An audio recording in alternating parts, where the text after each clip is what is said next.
በደቡብ ኢትዮጵያ ክልላዊ መንግስት የጌዲዮ ዞን አስተዳደር ጽሕፈት ቤት ሰሞኑን በክራይስት አርሚ ኢንተርናሽናል ቤተ ክርስቲያን ሊደረግ የነበረው ኮንፈረንስ ሕገወጥ እንዳልሆነ የሚመሰክር ደብዳቤ ሰጥቷል። ይህን ደብዳቤ አነብላችኋለሁ። ለጌዲዮ ዞን ሰላምና ጸጥታ መምሪያ ይላል። ለጌዲዮ ዞን ፖሊስ መምሪያ ይላል።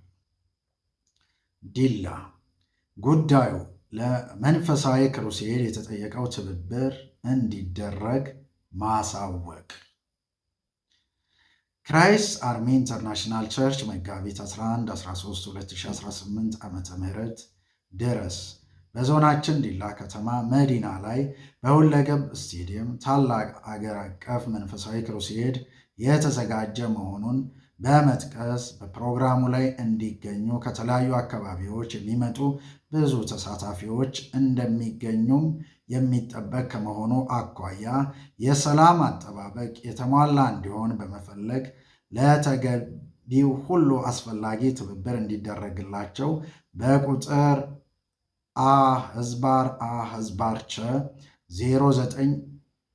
098/18 በቀን 22/06/2018 ዓመተ ምህረት ከቤተ ክርስቲያኒቱ ዋና ቢሮ በተጻፈ ደብዳቤ ጥያቄው ለአስተዳደር ጽሕፈት ቤታችን ቀርበዋል።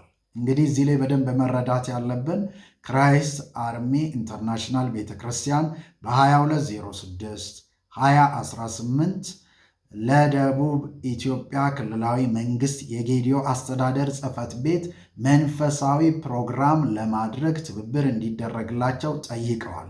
ያ ጥያቄ ምላሽ አግኝቶ ነው እንግዲህ ይሄ እየተጻፈ ያለው ማለት ነው።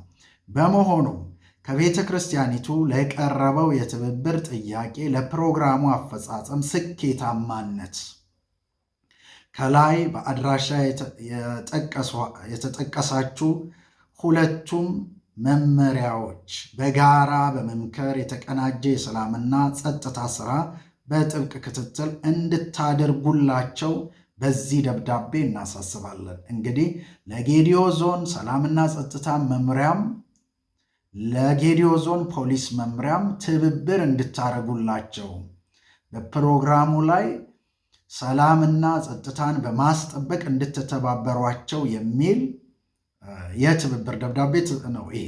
ከዛም ለተከበሩ ግልባጭ ለተከበሩ የዞኑ ዋና አስተዳዳሪ ተጽፏል ማለት ነው። ለጌዲዮ ዞን አስተዳደር ጽሕፈት ቤት